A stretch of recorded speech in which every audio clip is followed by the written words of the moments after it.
How's it going, guys? We don't really have a name for this podcast. Yeah, if you want a name for the comic book podcast of Asoki Entertainment, throw it in the comments section below. I'm calling you out, comment section. Hit All us right, with it. Hit us with it. hit us with the podcast name.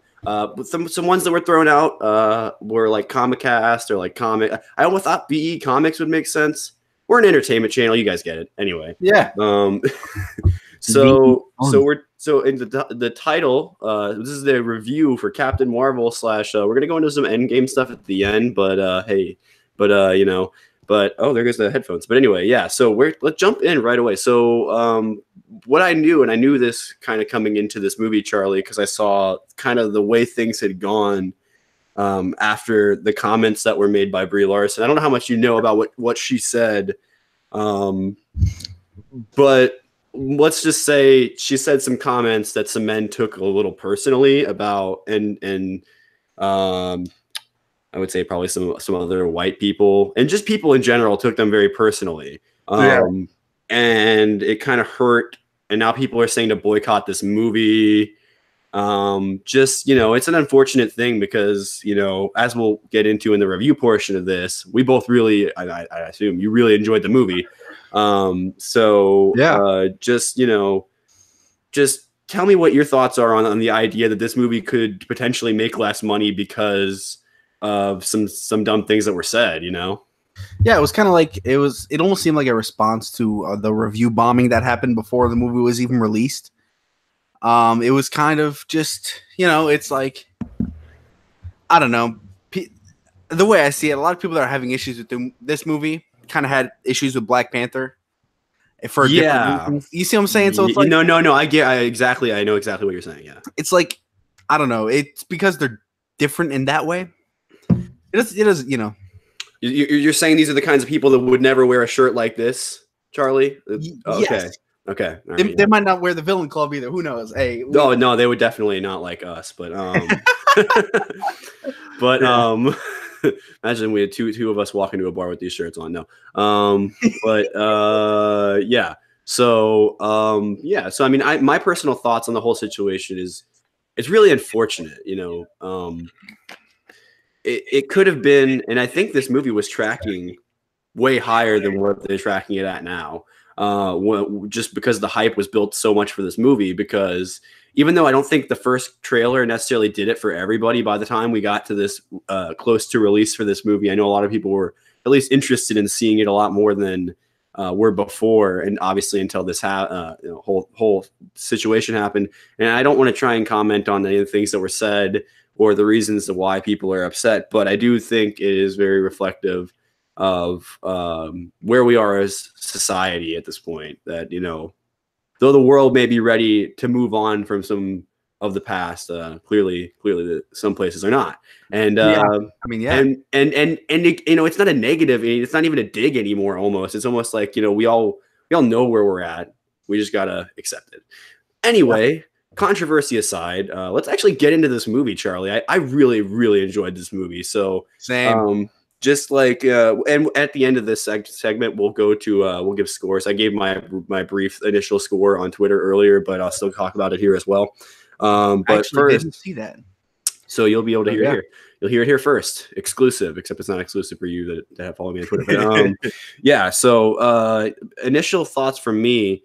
The movie, I thought, it had amazing pacing to it for a Marvel movie. So I didn't feel bored at any point throughout this movie. And granted, I was super hyped going into this movie and was excited, and I knew enough about the character that I was like, okay, this is going to be really interesting because they don't have a lot to work with here. That's the first thing I wanted to throw at you. So you obviously aren't a super deep comic lore person. I would assume. Like you don't go back and start buying comic issues of old comics, in preparation for this, like some people do, or look into those things. So what I did like months and months ago when I first heard that this movie was going to be one of the next ones on the slate was I started learning about the character. And what I figured out was there wasn't a lot to learn. This character has actually had a pretty dicey publication history where cancellations and stoppages of the character have come and gone. Now, Captain Marvel is a character that has kind of permeated throughout lots of different times throughout Marvel, but this movie theoretically should not have been able to work in any sense because of that lack of knowledge. Not knowing anything about this character, having seen this movie, how do you feel about you? How sorry, let me rephrase. How well do you feel you know the character of Carol now? Yeah, because you're right. I really did not know anything about Carol Danvers before this. Like I've heard the names, I've heard some of the other people that have taken on the Captain Marvel persona, but I didn't really know too much about Carol Danvers. So for me, this was something new. And yeah, I mean, I feel like I know her pretty well. I think Marvel has that part down so well of getting you introduced to the character and getting you wanting to almost root for them, right? You see you know what I mean? Mm-hmm. Oh yeah. They really have that established. Now, some people tend to see that maybe they don't like these origin stories, and maybe they feel like all the origin stories kind of flow together. I personally did not see that in this one, because I see some people saying, "Oh, they're like, oh, it's another Iron Man," where it's like they say this is I saw a couple people saying this is the fourth Iron Man. Like, oh, this is the fourth time. They're counting Ant-Man and another one. I couldn't think of it. Okay. But they were just kind of listing off the origin stories. But I thought it did really well for like keeping you on your feet, like you were saying, like fun paced. Something that I know, and this is actually something that, so I've obviously established I'm really into comic books now, and that wasn't even true. If you go back like 2 years ago with me and you tried to ask me like a deep comic lore question, I might know it because of something that happened in the MCU that intrigued me to look it up, but I didn't know much more than what I'd learned through other, various sources that happened to cross over with that line of media. But I mean, so for me, the biggest shock to me in this was so something that you're not going to know, and a lot of people aren't going to know that saw this movie, is the big twist with the Skrulls was actually a twist for multiple reasons. So it's not just a twist because of the way it was set up cinematically. That's not how that's supposed to go. They're supposed to be evil. They're supposed to be this angry arm. The Kree and the Skrull are supposed to both kind of be, evil in their own right. It's just who you're fighting for, and it just so happens that Carol ends up fighting for the Kree for a short time. And that's the other thing is, I'm sure people are gonna. That's a controversial thing to do, by the way, to make the Skrulls the good guys. That's not something I think that's ever been precedented in the Marvel comic universes. So that's something new. By the way, Ben Mendelsohn absolutely kills it as Talos in this movie, and that's the emotional core of this movie for me. Is the story, the sub story of Talos and the Skrulls trying to flee, they did such a good job with these characters that weren't Carol. Like Talos, I cannot remember Jude Law's character's name for the life of me because they don't say it very much. Yeah, same. But he was great. Yeah, they did good jobs. Annette Bening's like short scenes that she had as Marvel were phenomenal, in my opinion. I'm going to look up the actress's name because I want to give her credit for this. I want to. The one who plays the friend. Hold on, sorry. Go ahead. Yeah. While you're looking that up, so speaking of kind of piggybacking off your comics, we know that the daughter of the friend, as you get the name, Monica Rambeau, she actually in the comics takes on the persona as Captain Marvel. Mm-hmm. So that'll be interesting to see if it's like they're teeing up the next they do that stuff, few years of movies, where she doesn't even necessarily have to say be Captain Marvel for the next 5 movies. They could have her. They could do it. And the thing that the MCU really hasn't done a whole lot of yet, and they can still kind of do with some leniency, I feel like, is the giant time skips. They haven't really done like 2. Captain Marvel have a 25-year time jump because it was 1995, right? So even if theoretically, well, I don't know when the actual plot. So the girl playing Monica, the actress would be around in her 30s now. So she would be old enough to be a superhero theoretically. So oh, I hate it when actors are not listed as in the top. I gotta go to IMDb. So all right, so all this aside, the box office, Disney's projecting 150 right now for opening weekend. I don't know how much that's going to change. Lashana Lynch is the actress's name.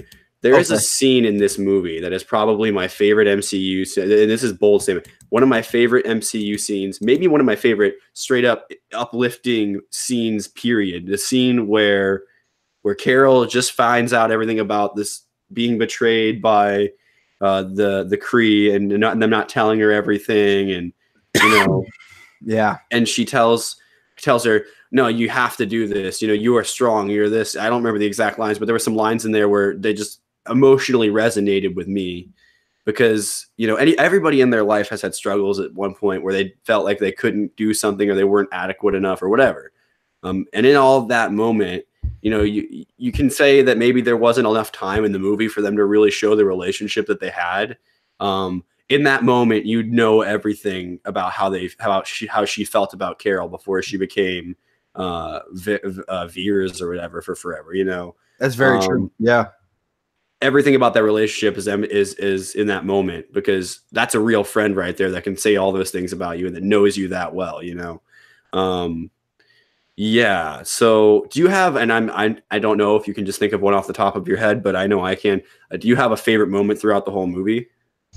Yeah, that moment was definitely great. It was one of the ones that they kind of gave us in the trailer, but when Carol does the whole standing up thing and she breaks out of the AI supreme intelligence and she really gets to her full potential.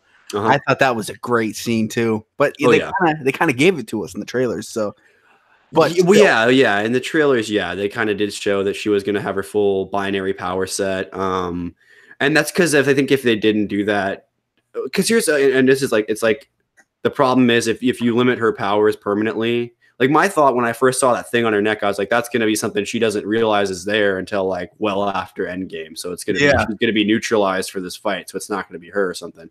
Instead, no, they take it off. She literally just pulls it off. Which is weird. It was while she was in the AI trip state. So I don't know how that works. Anyway, that kind of ties in with that whole scene of then getting with the ship and the Tesseract. I thought that was just a great scene. I didn't even talk about that. There's an Infinity Stone in this movie, and we just casually ignore that for the most part. There's an Infinity Stone in this movie, and it was a nice way to tie it in with how it got to Pegasus. I thought that was and it's interesting because that's the fascinating thing about that to me is that more or less for I don't know how you have like a 40-year period where S.H.I.E.L.D. had that thing for like the entire time. And then at some point this Kree comes along and they're like, well, you should have this, I guess. For whatever reason, because I don't think that's something they could keep a secret, even from, apparently everyone on Earth is stupid, but threat low to none. They point this out a couple of times throughout the movie that everyone on Earth is kind of just ignorant to the rest of the universe at this point. And I think it's reflective because there's kind of that moment in Avengers when Nick Fury kind of realizes, oh, we have to fight this threat. It's coming for us. The Flurkins. Oh, the Flurkins. Dude, the Flurkin army is going to come down on Earth. But anyway, how do you feel about Goose? I had no idea what a Flurkin was. I knew what a Flurkin was, and when I heard that, I was like, interesting. Okay. I thought that was great, man. Because I didn't look into Goose. I wanted Goose to be like something I experienced in the movie, because I knew of Goose. I'd heard a few things about Goose, but I didn't want to hear spoilers about Goose, so I stopped right there. They do such a great job with these side things, man. Goose, you could almost say he stole the show. Goose could be in another movie. Goose is, as far as we know, Goose doesn't turn to dust. So yeah. Oh man. Don't hit me with the Goose turn to dust. I will boycott that movie. No. Yeah, we gotta figure this out. Is Goose dust? Yeah. Is that? Are we jumping into Endgame theories already? No. No. But yeah. No. So yeah. So speaking of Goose, I couldn't have thought of a more perfect transition. We had a couple of post-credit scenes at the end of this movie. As the standard for Marvel Cinematic Universe films. By the way, if you guys want to see like a full like review and breakdown of this stuff, I'm putting something together right now. I have like a 20-page script already put together of like all the movies so far. Hey, guess what? Now it's going to be more than that because I got to add it in this movie. But yeah, true. And eventually, when I get to see Shazam and Aquaman, I'll have to add them in as well. But I don't just go into Marvel; I go into DC as well, and how DCEU has failed and why. And why the Marvel Cinematic Universe has been able to succeed, even though it's had some duds in it. But yeah, self promo.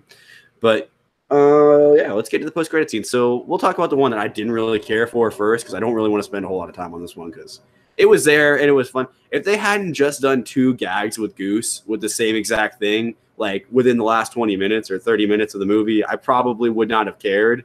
But it just felt forced, this last one, to me. And yes, it was supposed to establish, like, hey, by the way, anyone that's smart enough knows the Tesseract didn't stay in Goose forever, unless there was a fake Tesseract. Like, you know.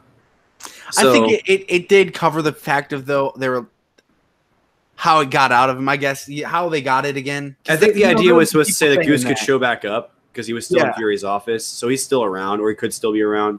I don't know. It's been a long time. It's been like 20 years, so Goose could be dead. I think that covered a couple things, and they occasionally like to hit you with a big mid credit and then a kind of a troll end credit.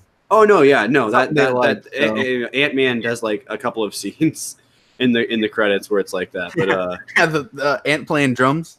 Yeah, that was awesome, but yeah, people like to troll their audience. I just realized, is that the formula for these in between movies now? If something big just happened, if you're not the main cast, if you're doing a solo movie, you get one post credit scene that's like a joke, and one post credit scene that's like super serious. I mean, speaking of super serious post credit scenes, yeah. we had the connection. Everyone knew this was going to be the post credit scene. I don't think Marvel thought they were going to fool anybody with this one. What I think we got, though, do you remember the post credit scene for Doctor Strange? I might need a refresher. The post credit scene for Doctor Strange is the scene from Ragnarok where Thor comes to meet Doctor Strange. Oh yeah. I actually do remember that. Yes. I have a feeling this is like that. This is footage from Endgame. Oh yeah, I agree with that 100%. And so we'll talk about it. So we'll break it down a little bit. So for those of you who haven't seen, by the way, I didn't put up a spoiler warning. It's in the title. If you didn't get that from the title, I'm sorry. We said it pretty early. We said it before we started talking. Okay. Yeah. But this is literally like the last possible spoiler you can get. So I thought this was really well done. They didn't need to make this like a long drawn out scene like they necessarily did with the Thor and Doctor Strange thing, because they needed to establish how that dynamic was probably going to work before they signed off on Cargill's movie being Cargill's characters, I should say, being put in the rest of it. I think this was really well done for 2 reasons, because it gave you that closure of knowing, okay, things are moving, and also things are still dire by the time this scene comes in the movie. And she's not there. This isn't like something where something is to the point where she's not around that radius of Earth that she had to leave. Remember, because that was the thing she said, that the thing only goes like 2 galaxies or something like that. So that's far, but not for her. You know what I mean? So she was far away. She didn't get this message until like right when they were sending it, essentially. And had a little bit of a different look too. Now, if Shuri is found, Shuri could amplify the signal somehow with combination with Banner. But I don't think it's that. I think it's that she finally she stayed close enough that it wasn't so far out of range, but or it could be something as simple as they just amplified the signal and finally found her. But I think that was what was going on in the scene, because they kind of had like these contraptions kind of on the pager. Which kind of felt like very in place in this movie, because she spent the entire movie like rewiring Earth tech to work with Kree technology, which is fascinating. When they touched the pager in the movie, it all made sense. Yeah, I agree with you. I think every single person knew that one of those end credits was going to be with the pager. It had to be. It was amazing, because it's literally one post credit scene. It's like there's a post credit scene Marvel Cinematic Universe where it's just the post-credit scenes that have to do with Infinity War at this point. Yeah. Literally, because Ant-Man and the Wasp. Yeah. Yeah, and Ragnarok, right? Because Ragnarok's post-credit was they had Thanos' ship coming to him. Yeah. The last one that didn't have anything to do with Infinity. No, because, you could argue Black Panther didn't have anything to do with Infinity War, but then it kind of did, because the White Wolf doesn't have a big part to play in that. So I don't know. That's true.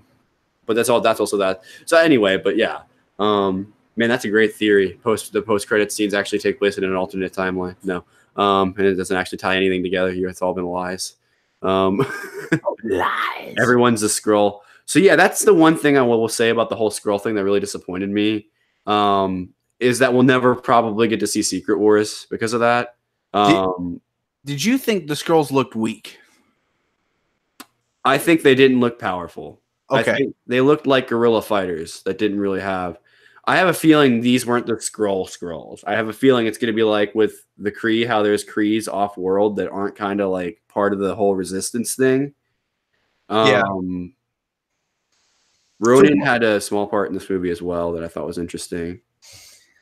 See, I noticed Ronan and Coulson weren't on screen that much, but I think they covered what they needed to with them. Does that make sense?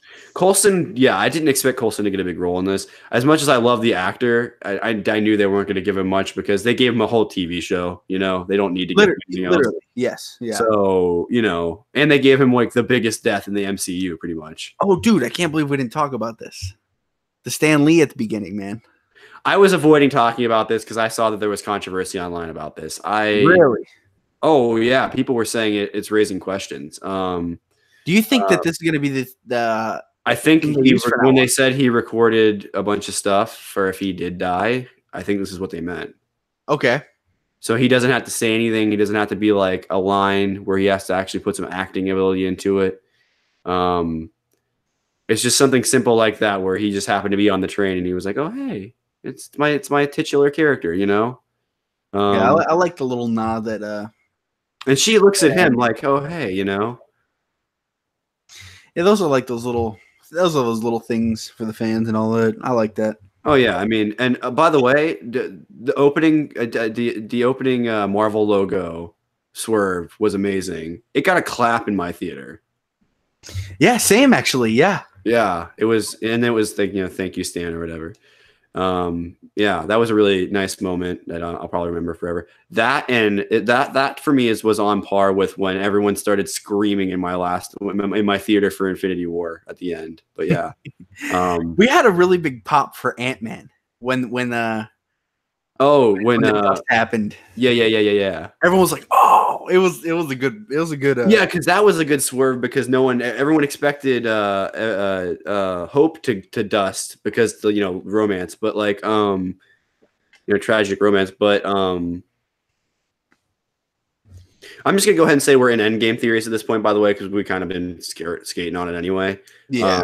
Because the post credit scenes kind of inevitably end up there.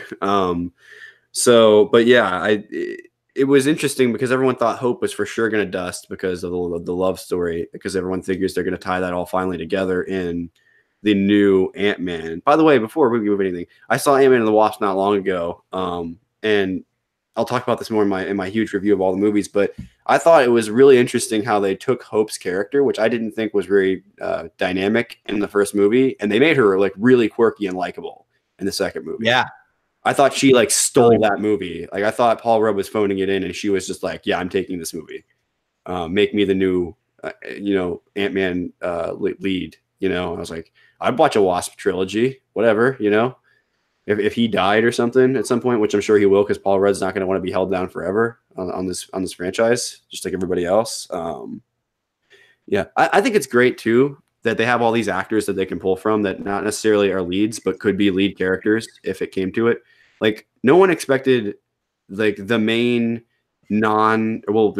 only actual Avenger that was involved in the plot on Earth of Infinity War that wasn't already a criminal or essentially one like Vision who was on the run anyway, hiding or whatever. It was just War Machine was the only guy that had stayed had signed the Accords.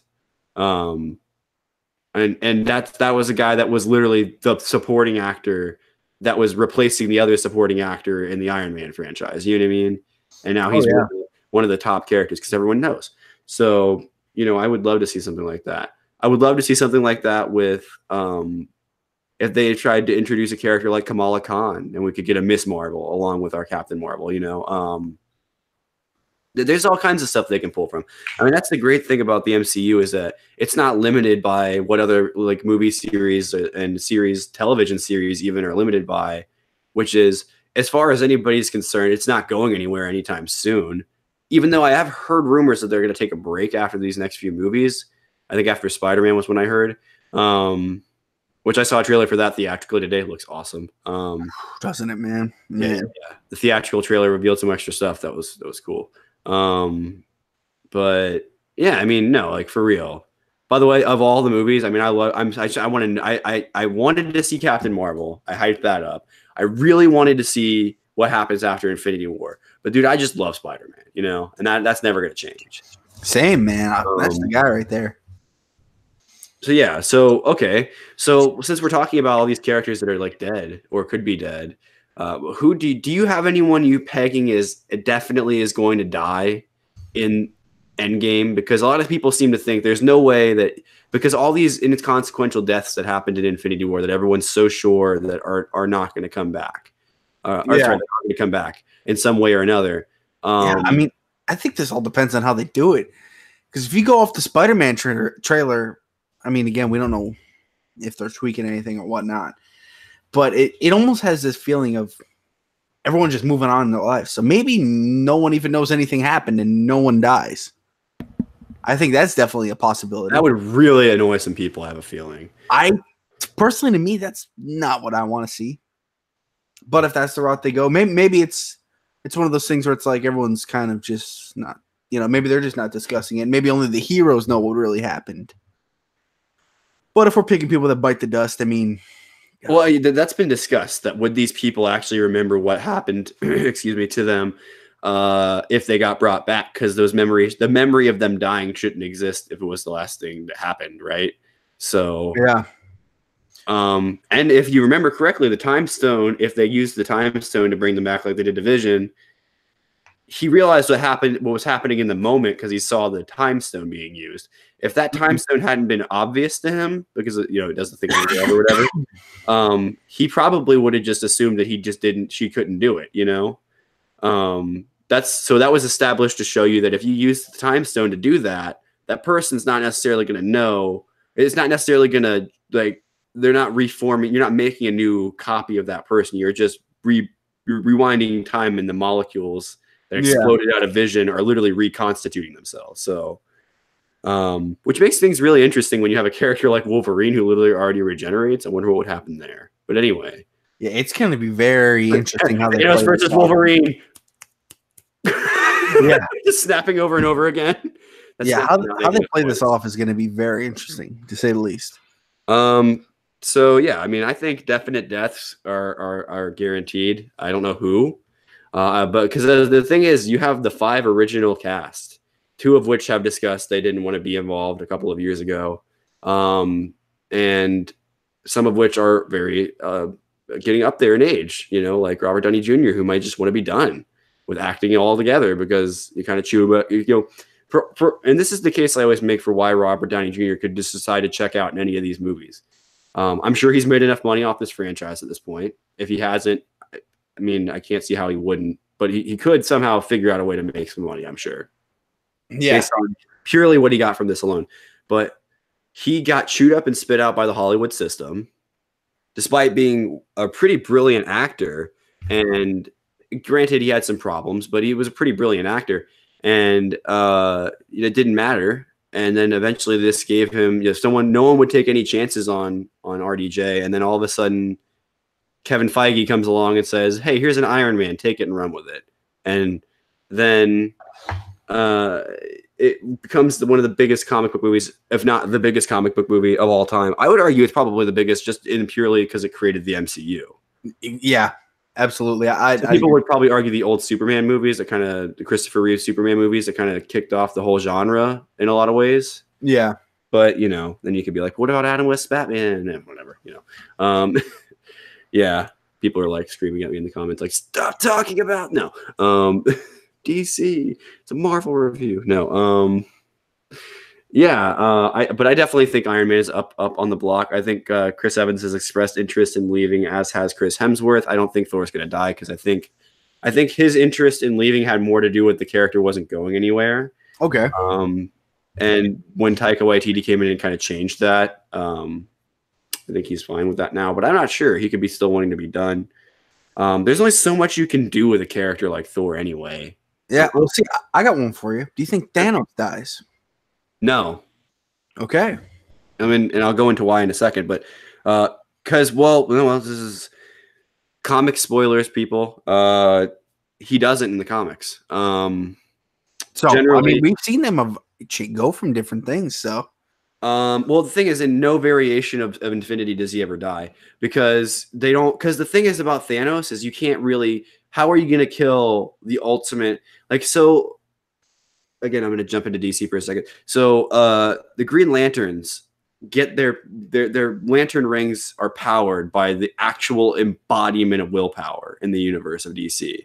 So they are literally pure willpower. So if you wanted somebody that could accomplish anything in the universe purely on their power of will, it's the Green Lanterns.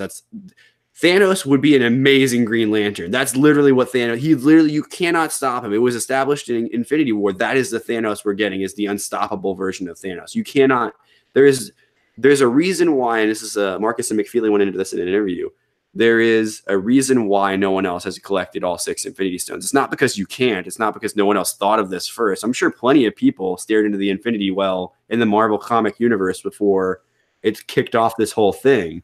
Now, granted, we don't know that he did that, but we've seen some pretty similar imagery to what's in the Infinity Well already. So it suggests that it's out there or something along those lines. He got a vision somehow that said he needed to collect these, right? He may not be courting death in this one, but it's the same concept, okay? So it's literally like the Avengers are the immovable object. He is the unstoppable force, except they're a movable object to Thanos because there's no stop. He's literally the unstoppable force. You cannot stop Thanos. It is impossible.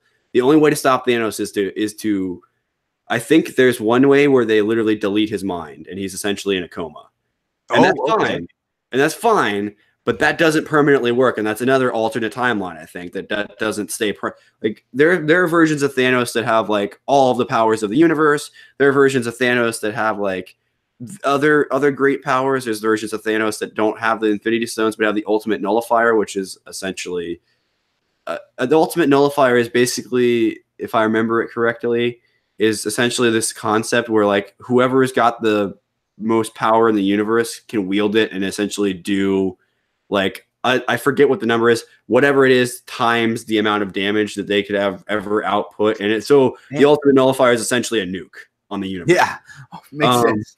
So if like Galactus wielded it, it would be the end. And it does happen. Galactus does wield it at one point in the comics. So that's another thing. Endgame, when no one's really talking about this. There was a lot of talk about Galactus early on in Infinity War and Endgame speculation, but I don't really see it anymore.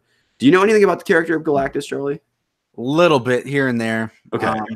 So he's been hinted at in the MCU a couple of different times. Specifically in the scenes in Guardians of the Galaxy where they go into the origins of the universe. They talk about and show some imagery that's very similar. The biggest connection to Galactus is the Celestials. So the Celestials. So there's a scene in Guardians 1 where you could see a Celestial wielding an Infinity Stone and destroying and just basically smiting a planet. Which is more or less what Ronan wanted to do to Xandar. And the reason why the Celestials are a connection to Galactus is because these are these cosmic beings. The thing we haven't really seen in the MCU yet, outside of maybe Ego and I can't really think of anybody else. Probably no, just Ego really so far, and a little bit of the Collector. What's like Dormammu? What does he kind of fall under? He's on that level. So I don't want to get into a deep explanation because this is super long and we've already been going for a while. But so in the comics specifically, what was the question again? Sorry, I slipped my mind. Well, we were just kind of discussing big villains, and we were just kind of talking about the Guardians 2 guy, Ego, and Dormammu.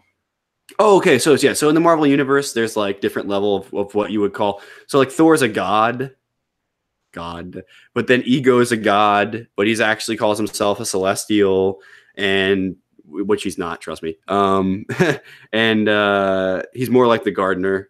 So there's these so there's two kinds of cosmic entities in Marvel. There are the elders of the universe, who aren't really cosmic entities but might as well be. And then you have your actual cosmic entities. All of the gods in the Marvel universe are generally below both of those categories. Yeah. So like if Thor fought the gardener, he probably would lose, because these are people that are wielding, every person in the comics that's considered an elder of the universe wields an Infinity Stone. They just don't, most of them don't realize the Infinity Stones where they get their power from, but the ones that do wield them pretty effectively. And by the way, I keep calling them Infinity Stones because that's what they're called in the MCU. They're actually called the Power Gems in the comics. Yeah, and they're all called Power Gems. Like they're not called like the Space Stone. It's like the Space Gem and the blah blah blah blah.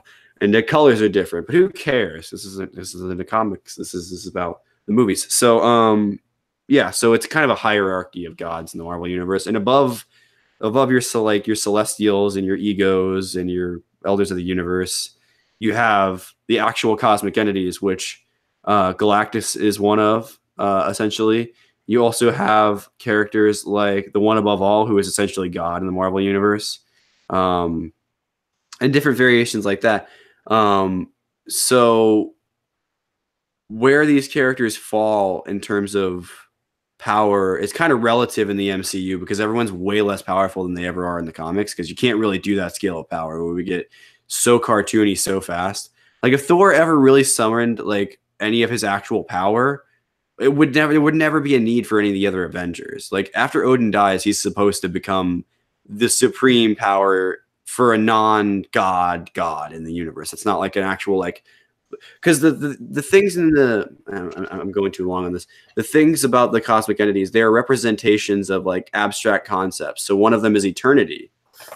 Another one is infinity. Another one is, so on and so on. So I couldn't think of them all off the top of my head, but those are, so it's abstract concepts that are represented as like essentially as people, which is weird. Yeah. But yeah, so yeah, I think definite deaths in this movie. I don't know who necessarily. I think it would be interesting if there was a swerve death, like someone died for someone else that you wouldn't. What if we see like War Machine? I could see that. And maybe he saves Tony or something. Yeah. Like he finds out that he's out there dying, and he's like, I hope it doesn't happen, but like maybe like Drax. Maybe he's gonna make me back for a run, brother. No, yeah. Yeah, I would say it would be a great swerve for me would be if Ronin Hawkeye were to sacrifice himself for somebody. Okay. Before the snap gets reversed too, so that there is no chance of him being brought back. Because I think anyone that dies after that, they'll have the gauntlet at that point, so they can just reverse it. So, which means I think that's going to probably be in the last act of the movie when they finally do get the gauntlet. If the gauntlet still works, does the gauntlet still work? Because it was pretty trashed at the end of the movie. That's what's crazy. I am so curious how they're going to get from point A to point B. It's going to be a ride. It really is. I mean, 3 hours, right? So. Oh wait, I honestly hope so, because it needs to be a long one, because I mean, I'm not generally the kind of person that'll sit through a 3-hour movie unless I know it's really good. Because there's not a lot of movies that will go for that length, because it used to kill your movie if you had a really, really long movie. It used to be like death. But everyone's so invested, I don't think it'll even hurt the bottom line of this movie. No one's going to look at that. TV show, it would need a couple episodes to really establish this. Yeah, we're talking about, this is like the last 4 episodes of the season finale, Infinity War and Endgame. You know what I mean? So, and that's the strange thing, is like, I don't know if they planned it this way. Obviously they did to agree, but like they had this stopping point at this point with Infinity War where nothing gets advanced further until after this storyline is resolved. Yeah. I mean, it hits this roadblock and you're left in this like limbo state of nothingness, kind of like what you have with Star Wars all the time. Yeah. Disney's gonna have a really crazy year this year with releases, man. Ooh. They are. Yeah. I So mean, you outside of Star Wars and Marvel, you have like Dumbo and Lion King and Aladdin. I don't think Aladdin's necessarily this year, but it's definitely it might be. yeah. Whatever. I I think mean, they this got Frozen 2 also. oh man, that's crazy. Crazy year for the entire. If you want to go see a movie, it's probably going to be Disney. No, um, True. yeah. So we're winding down a little bit here. There was one more thing I wanted to hit before we go. Tony in the comments, a great review, guys. Appreciate it, Tony. Yeah, thanks, man. Yeah, cool. Yeah, we talked about this like a couple of days ago or something like that because I knew I was going to see this movie, and what I was going to ask you guys is if you guys care if I start doing movie reviews for the channel because I'm going to put them up on my own channel anyway. Yeah, it's like because with Ahsoka Entertainment, we pretty much put everything out there. You know, it's me, Garrett, and Brady, and it's pretty much the channel, and it's like we've been going strong for a couple years now with this, so you guys will get coverage from pretty much anything that we like.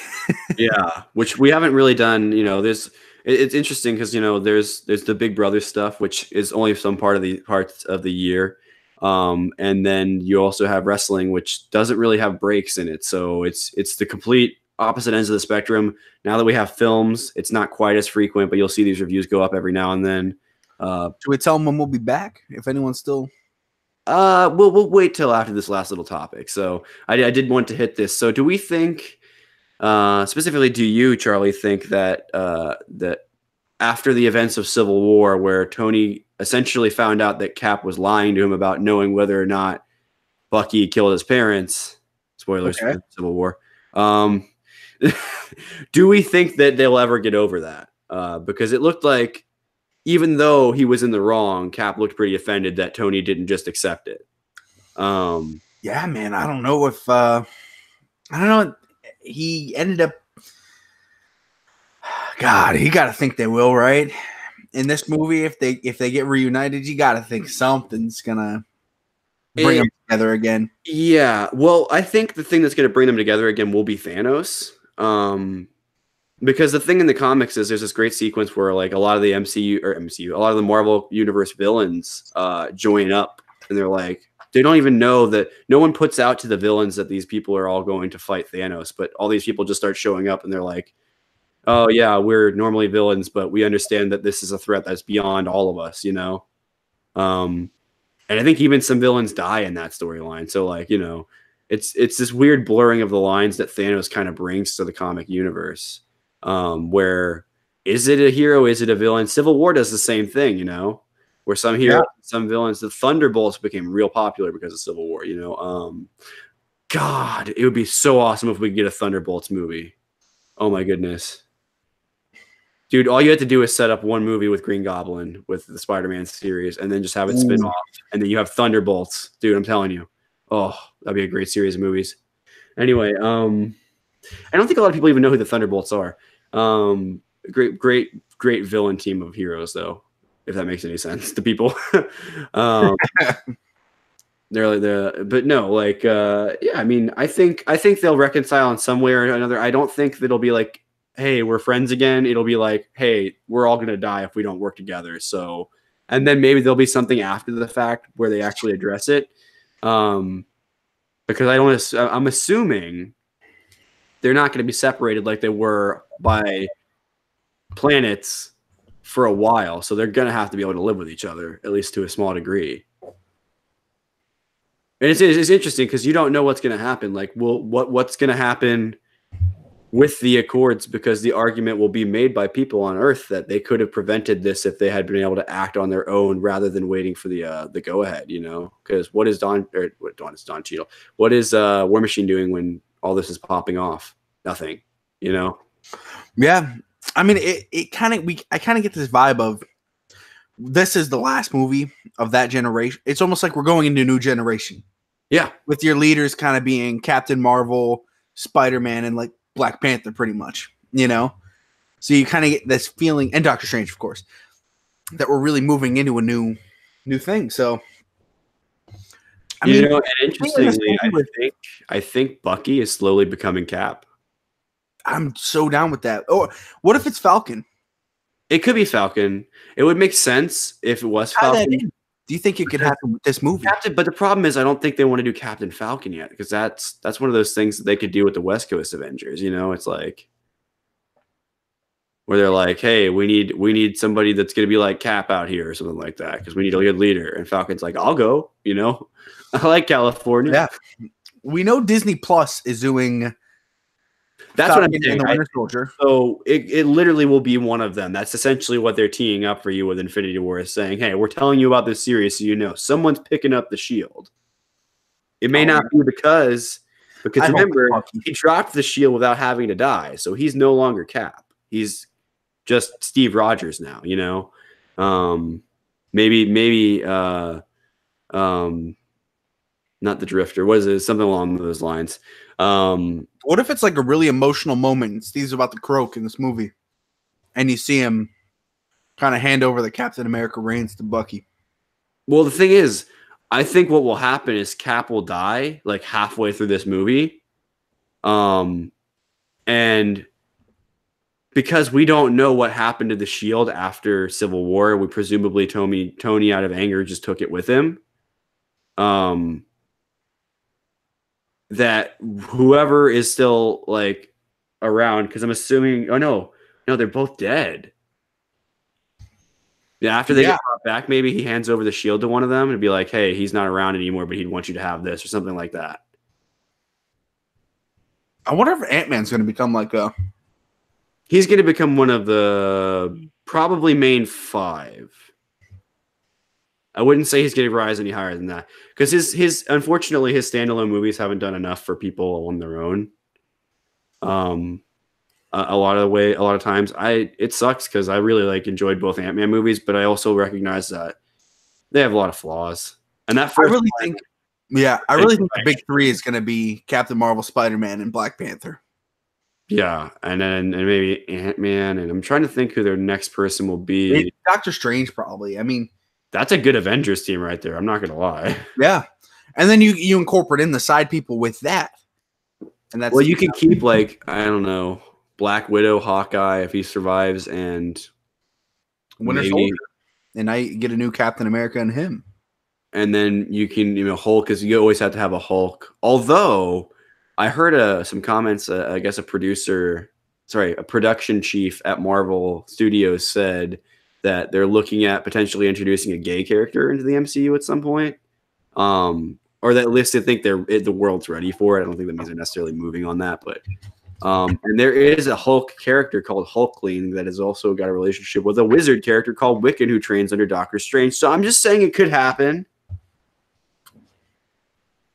He's not really a wizard though. He's got more universe warping powers, but he doesn't really use them. But he's a wizard. They call him Wiccan, so he's obviously a wizard. Trust me.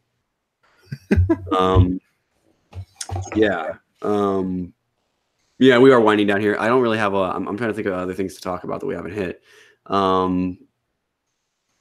lot of the criticisms for this movie are really based on things I feel like this is one of those movies that this might be the first Last Jedi of the MCU. We may see several of these where some people went in wanting to dislike this movie, and some people went in wanting to like this movie. And because of that, it connected with some people in ways that people on the other side think it had no substance in at all. And I think the story to be told here, kiddos, is don't go in with expectations that are either too high, that think you're going to have to see the best movie of all time when you're going to see a movie like this, because you're going to be disappointed. And don't be really negative going in, because you'll find reasons to hate things, even if they're not justifiably there. You're just looking for reasons to hate it at that point. Yeah, true. I agree with that. So do you have any final thoughts, Charlie, on this movie, on Endgame, on any of this stuff we talked about? Yeah, we kind of going into our scores now. Oh, yeah. So honestly, I enjoy the hell out of this movie, man. I thought it was a really good Phase 3 movie. Man, I'm going to give it a solid 8 out of 10. This definitely has a lot of replay value to me, and that's kind of how I like to judge my movies. Right. Yeah, so I initially gave it an 8 when I walked out. Now, upon discussing this movie further, I might knock that to a 7.5, only because I think, and I really I'll let my Twitter original I'll let my initial thoughts stand, but if anyone was going to ask me on the record, what do I think? Because I do, I find more things to dislike. Not that there's bad things in this movie. I find things that I kind of disagree with directorially about this movie. Yeah. Wise, like one of the things we didn't talk about at all is I didn't, and I completely agree with the people that say I didn't feel anything from Brie Larson in this. I felt like I liked the scenes where they actually let her play a character, but it felt like in the earlier stuff, like the first act of the movie felt like so poorly written. Not the first act, the first sequence when they're on Hala just felt so disjointed. And I really, now having thought about that, because I didn't initially watching, I didn't really notice that, but having heard people talk about it, I kind of understand what they're saying, because it doesn't really flow very well. Yeah. It kind of puts you off on the wrong foot with her as a character, because you look at her and she's like, the first thing she does is break a rule, and you're like, wait a minute. Now I distrust her, you know? I guess people were saying that. This is other stuff people were saying. I actually, you know what? Amending my amendment. I'm saying 8 still. I still really like this movie. It's a fun movie. You said it best, man. The pace of this movie was so good. Yeah. Like that, yeah. You can flip. I'm telling you, man. If you haven't really watched Marvel before, anyone that's just checking out, like, you know, maybe we'll see what these idiots are talking about. Let's see what's going on. Check it out, man. Give this movie a chance. You know, go out there, watch Marvel, watch Star Wars. Slight plug. Bang, bang, bang. You know, good stuff. So, yeah, it's been a fun show. We're definitely going to have to do one of these. So the next show we're going to be doing after this one, look out in a couple of weeks for our Shazam review. So we are going to be hitting DC stuff as well. This was just a first initial one. We just happened to do Marvel. You know, full disclosure, this was something we tried to do forever ago, and we never really got around to it. The plan at the time was to do Ant-Man and the Wasp, but I didn't get a chance to see it until way after it came out, when it hit Netflix. So, yeah, I definitely hope to do more in the future. We'll be doing Shazam, we'll be doing Avengers Endgame, and hopefully Wonder Woman 1984. We'll see what we do. Who knows? We'll do all the movies. We may even go back and hit Spider-Verse at some point. Who knows? Yeah. Good movie. Not Homecoming. I keep calling it that. Far From Home as well. Yeah, look out for all that stuff. You know, this has been really fun. Yeah, we'll make sure you guys like and subscribe. You know, click that bell so you know every time we're about to go live.